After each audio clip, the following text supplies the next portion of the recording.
serta hamu.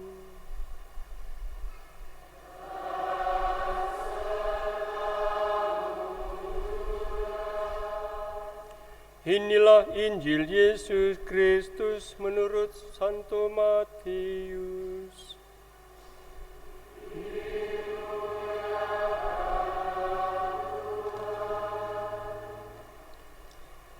Sekali peristiwa, Yesus menyampaikan suatu perumpamaan lain lagi kepada orang banyak.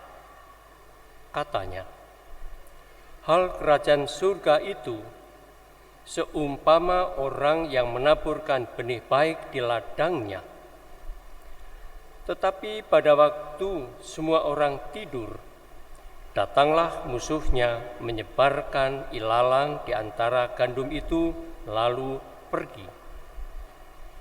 Ketika gandum itu tumbuh dan mulai bergulir, tampak jugalah ilalang itu. Lalu datanglah hamba-hamba pemilik ladang itu dan berkata kepadanya, "Tuan, bukankah benih baik yang Tuan taburkan di ladang Tuan? Dari manakah ilalang itu?" Jawab pemilik ladang itu, "Seorang musuh yang telah melakukannya." Lalu berkatalah hamba-hamba itu kepadanya, "Maukah Tuan supaya kami pergi mencabut ilalang itu?" Tetapi ia berkata, "Jangan, sebab mungkin gandum itu ikut tercabut pada waktu kamu mencabut ilalang itu. Biarkanlah keduanya tumbuh bersama-sama sampai waktu menuai tiba. Pada waktu itu, aku akan berkata kepada para penuai, kumpulkanlah dahulu ilalang itu dan ikatlah berbekas-bekas untuk dibakar. Kemudian kumpulkanlah gandum itu ke dalam lumbungku." Berbahagialah orang yang mendengarkan sabda Tuhan dan tekun melaksanakannya.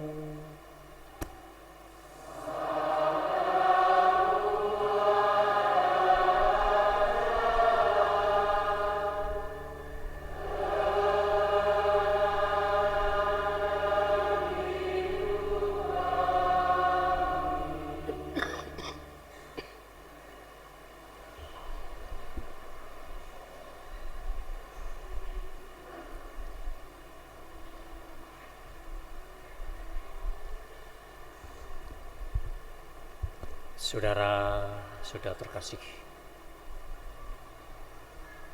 kalau kita memperhatikan suatu kenyataan, ada gelap, ada terang, ada hidup, ada mati, ada baik, ada jahat.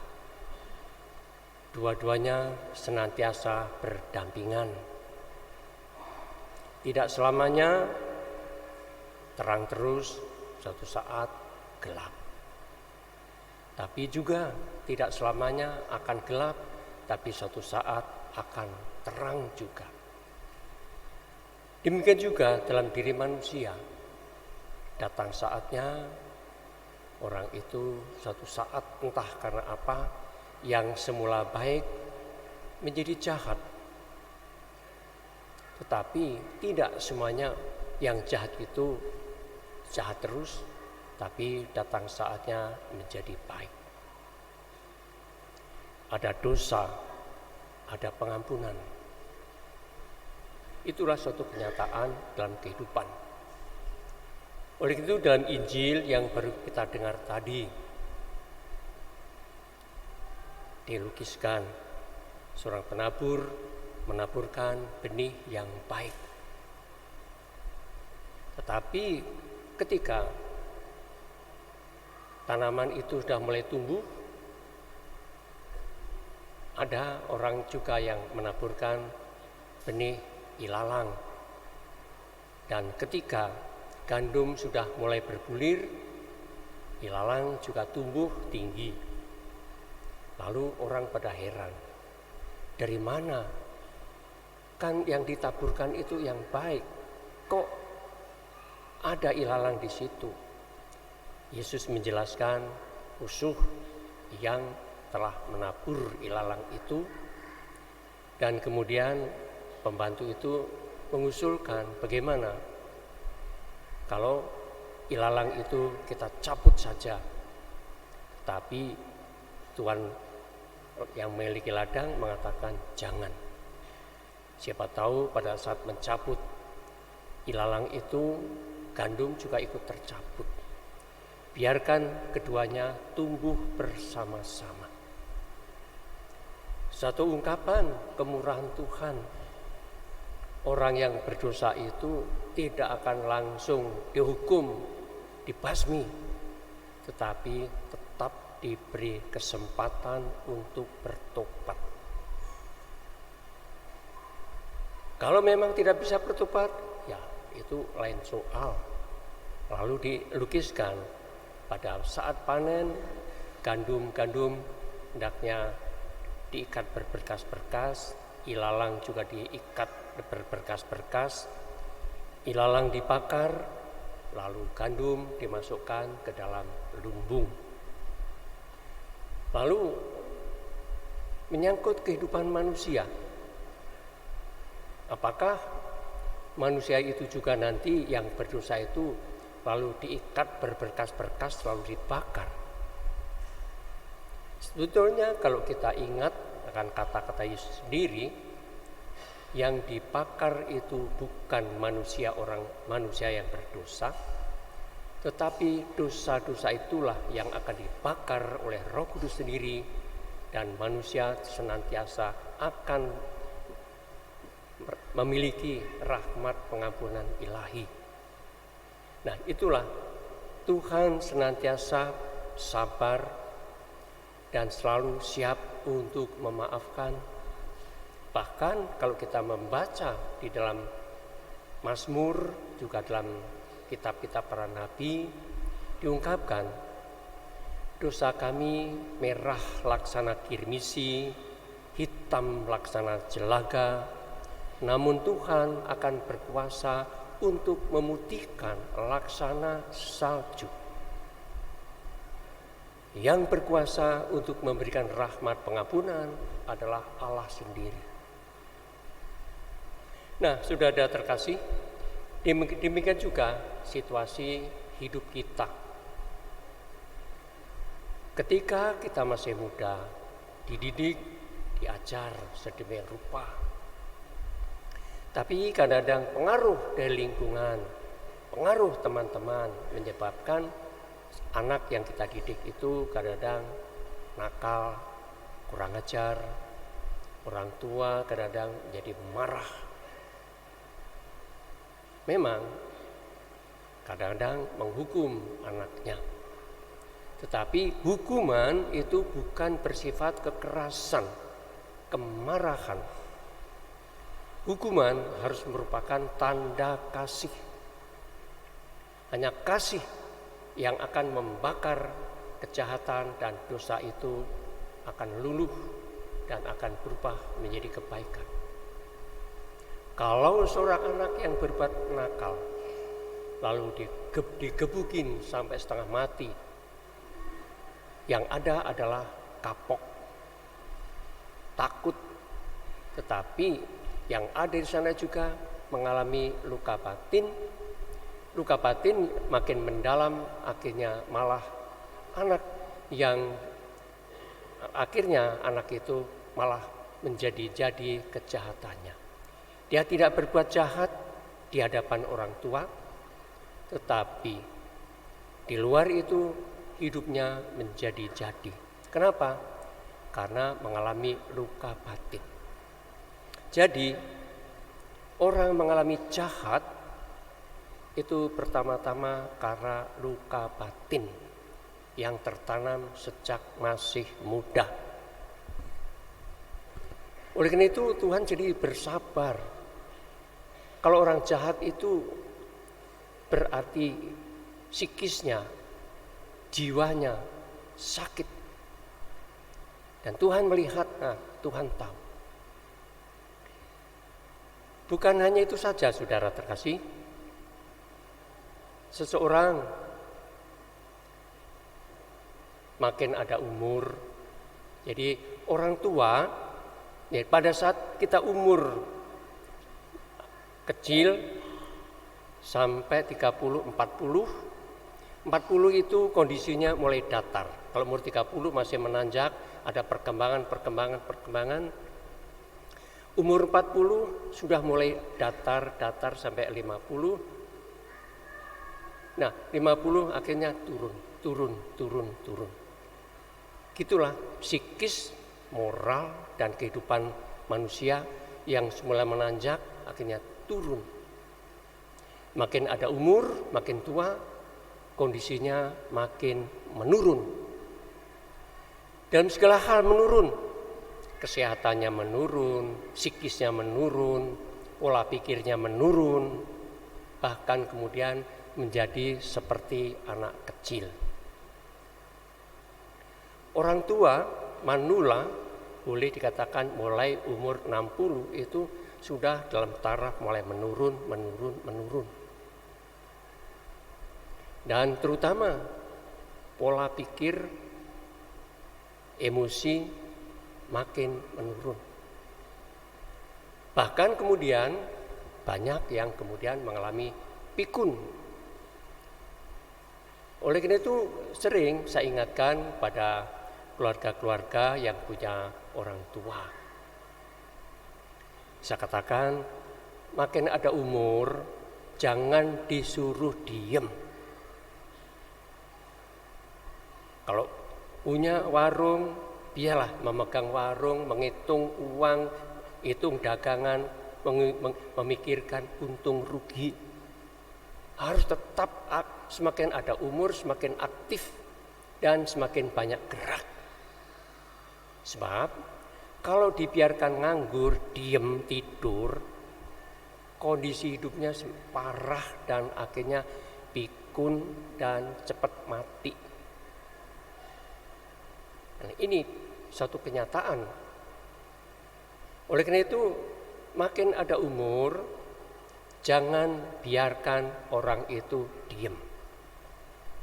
Boleh gerak. Kadang-kadang anak-anak menjadi marah kalau orang tuanya malam-malam ngoprek, cuci piring, ngepel, dimarahin. Malam-malam gini bikin kacau. Padahal ya biarkan saja. Sebab makin ada umur, tidur juga makin berkurang. Kadang-kadang tidur jam 11. Jam 2 sudah bangun. Mau apa?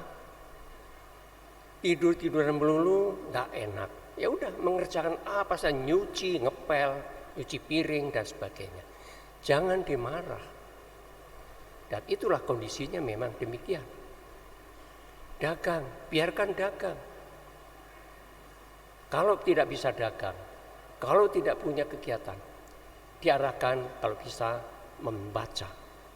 Supaya tidak pikun. Itu hendaknya.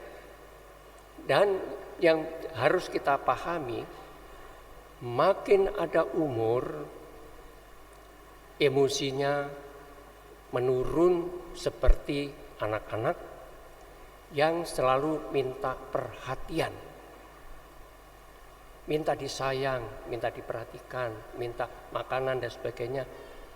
Sehingga kadang-kadang kalau sudah pikun, baru selesai makan udah ngomel-ngomel, saya nggak pernah dikasih makan. Sehingga anak-anak menjadi marah-marah. Kok kayak begitu? Mama bikin malu, bilang nggak pernah dikasih makan. Ya biarkan saja dia ngomong kayak gitu. Itulah. Jadi kenapa bisa pikun? Karena otaknya juga pola pikirnya beku. Oleh itu supaya tidak beku harus diaktifkan. Bisa suruh ada, kalau dulu banyak teka-teki silang supaya otaknya aktif. dagang, menghitung-hitung uang, memikirkan kalau belanja ini nanti laba berapa dan sebagainya. Jangan dimarah, jangan dikatakan udah tua mata duitan, biarkan saja. Itulah kenyataan orang tua. Kalau sedikit saja tidak mendapatkan perhatian, tidak dibilang, aduh mama, aduh papa, engkong sehat papa ya. Kalau tidak mendapatkan omongan begitu, kadang-kadang sudah tersinggung, kecewa, lalu sedih. Kenapa cucu-cucu saya, anak saya tidak sayang pada saya? Dan perasaan macam itu mengganggu. Lalu kelakuannya aneh-aneh. Nah itu. Jadi psikisnya menurun. Ingin mendapatkan perhatian. Ingin merasa disayang. Kadang cucu-cucunya memeluk dan mencium kakeknya, mencium pipinya dan engkong, aku sayang sama engkong. Itu membuat kakek itu menjadi sangat bahagia kalau merasa sungguh disayang oleh cucunya, oleh anaknya. Yang menjadi parah ialah kalau orang tua itu lalu karena dianggap sudah pikun macam-macam, dititipkan di panti jompo. Itu penyiksaan. Kalau saya datang ke tempat panti jompo, dia kadang-kadang menangis, saya dibuang. Saya rindu sama cucu-cucu saya rindu pada anak-anak saya. Tetapi anak-anak saya benci, saya dibuang di sini, dia menangis. Jangan memikirkan orang tua itu dititipkan ke panti jompo, jangan. Itu penyiksaan batin. Memang karena kelakuan anak-anaknya sendiri, orang tua itu kadang-kadang kelakuannya aneh-aneh. Karena merasa kurang disayang, lalu mencari perhatian, apa saja dikerjakan, macam-macam, supaya nanti ditegur, diomelin, semakin diomelin makin menjadi-jadi. Lalu dikatakan, si udah pikun nanti. Nah, jangan dibilang pikun. Itu hanya karena mencari perhatian. Itulah. Jadi oleh karena itu ini hari Minggu ke-16 ditetapkan sebagai hari kakek nenek, hari lansia, supaya kita semua memperhatikan nasib, memperhatikan para lansia itu agar mereka jangan ditelantarkan. Kita tetap semakin menyayangi mereka. Harus mengerti pada usia lanjut itu makin ada umur semakin menurun segala-galanya. Kesehatannya, entah paru-parunya, jantungnya, ginjalnya, fungsinya sudah makin menurun. Dan dengan diterima, dengan disayang, akhirnya si orang tua juga sadar. Pikirannya biarpun tahu, kok saya ini kayak begini, kok punya emosi kayak kekanak-kanakan. Nah, kadang-kadang memiliki kesadaran seperti itu, tapi dia berusaha untuk bersikap baik. Kalau diterima, kalau merasa disayang, merasa dicintai, dia bahagia. Karena bahagia, maka tingkah lakunya juga berusaha untuk mengungkapkan rasa sayangnya. Banyak juga kalau di biara-biara para pastor yang tua-tua itu didampingi oleh frater-frater atau pastor-pastor yang muda. Diajak ngobrol, diperhatikan, kadang-kadang sedikit diejek. Kalau sedikit saja kurang mendapatkan perhatian, lalu pastor-pastor tua itu lalu marah, gebrak meja, ya sudah, semuanya diam, dia langsung pergi, masuk kamar, tidur, kecewa, marah, besoknya sakit. Nah, itu jadi pastor-pastor pun juga banyak yang mengalami masa tua dan banyak juga yang pikun. Oleh itu kasihan kalau ditaruh di panti jompo tetapi kemudian oleh pimpinan ya ditaruh di suatu tempat, dicampur. Ada pastor muda, ada frater, supaya yang frater-frater itu memperhatikan yang tua-tua dan mengungkapkan rasa perhatian dan kasih sayangnya. Sehingga pastor-pastor itu juga ada yang merasa bahagia. Ada yang keras kepala, ada yang ya macam-macam lah. Ketika pada usia-usia tertentu, bahkan ada yang lebih parah lagi karena pikun, karena merasa tidak diperhatikan, merasa tidak dihargai, ngamuk, dan karena sedemikian kecewa makin mendalam, lalu pikun. Jadi jangan heran misalnya ada seorang pastor karena kecewa, merasa tidak dihargai, merasa tidak disayang, cari perhatian. Ke ruang makan hanya pakai baju, celana tidak dipakai. Nah cuma, cepat ayo sini. Itu juga di dalam keluarga juga ada seperti itu. Jadi bukan hanya di biara, tapi juga dalam keluarga ada yang seperti itu. Karena apa? Kondisinya, kondisi psikisnya, pola pikirnya menurun, bahkan kemudian kembali seperti anak kecil.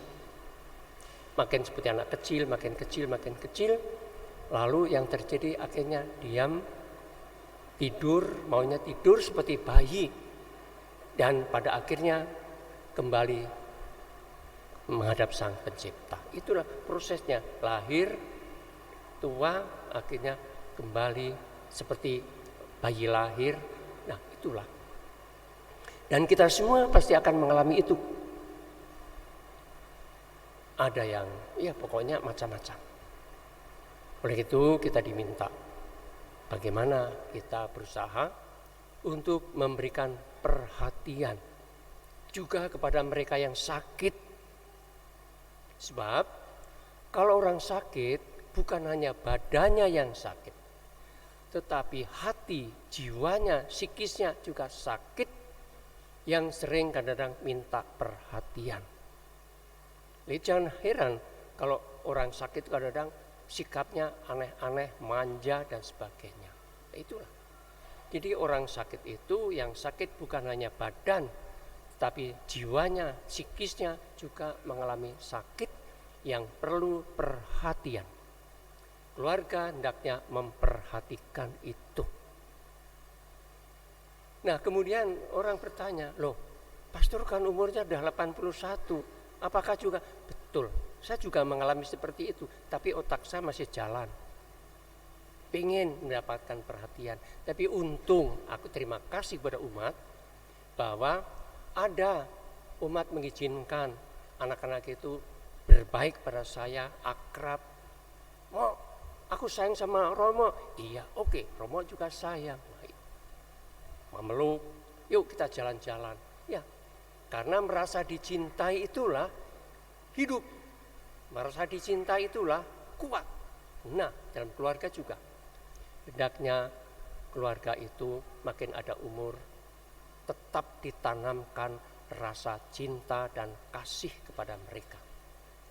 Saya sudah umur 81, tetap kuat, sehat, tidak pernah sakit. Kenapa? Karena saya merasa dicintai. Merasa dicintai oleh Tuhan, juga dicintai oleh umat, juga dicintai oleh anak-anak. Anak-anak datang kadang-kadang macam-macam, ya sudah saya biarkan saja. Mau pengen ini, mau ini, ayo silakan. Orang-orang yang melihat kok kurang ajar, bagi saya tidak ada yang istilah kurang ajar. Oh tidak sopan, sopan itu apa? Sebab kalau anak-anak itu akrab, dekat, ngomongnya macam-macam itu sebagai ungkapan rasa bersahabat, rasa sayang. Sehingga kadang-kadang anak kalau jalan ke hutan, apa yang terjadi? Ya anak-anak merangkul, mau. Jadi kalau dirangkul begitu rasanya plong, oh enak, dia anak itu baik. Udah. Jadi bukan berarti wah kok pastor dipeluk-peluk kayak begitu, enggak sopan. Tidak. Persahabatan itu macam-macam gerak, macam-macam kelakuan. Nah itulah, jadi banyak anak-anak sangat baik kepada saya, menyebabkan saya seperti sekarang ini, pikiran kadang-kadang mencari perhatian, tetapi otak saya jalan, jangan, saya tahu, kadang-kadang saya kecewa, tapi tidak boleh kecewa, berusaha, merasa tidak disayang, tidak, aku selalu disayang oleh siapapun juga, umat sangat sayang kepada saya, maka saya tetap sehat. Oleh itu ya terima kasih kepada umat semua, perhatian kepada pastor yang sudah tua, tetapi perhatian sangat baik, akrab, rukun, tertawa, ceria, itu membuat hidup ini segar. Hidup saya juga segar. Oleh itu sungguh saya mengucapkan terima kasih kepada umat di sini, karena umat rata-rata baik, akrab, ramah. Jadi keramahan sebagai ungkapkan kecintaan, menumbuhkan rasa cinta itu, dan cinta itulah kekuatan. Hendaknya ingat itu. Dalam keluarga tanamkan cinta kasih, maka suasana akan memberikan ceria, sehat, bekerja pun enak. Jadi kenapa? Sebab cinta itu adalah rahmat Tuhan. Cinta itu adalah kekuatan Tuhan. Semoga dengan peristiwa hari lansia ini kita disadarkan untuk membuka hati, untuk menanamkan, untuk mencurahkan rasa kasih kita kepada siapapun yang kita hadapi, sebab kasih itu adalah sungguh merupakan kekuatan, merupakan rahmat Tuhan sendiri. Amin.